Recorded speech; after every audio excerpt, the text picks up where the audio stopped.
约拿书第3章，尼尼微人悔改。上主的话第2遍传予约拿，讲：起来，入去尼尼微迄个大城，将我交代你的信息对因宣布。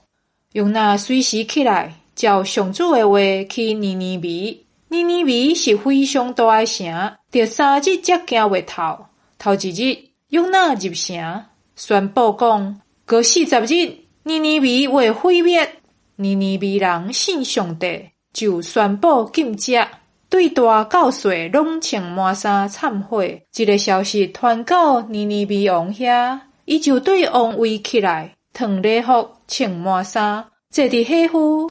伊阁对尼尼微人宣布讲，王甲大神下令，人甲精生、牛群、羊群，拢不准食物件，毋通互因食，毋通互因啉。人甲精生拢着穿满衫，逐个人着迫切求救上帝，着悔改弃杀歹行为甲暴力，无定着上帝会回心转意，无法大受气，互咱灭亡。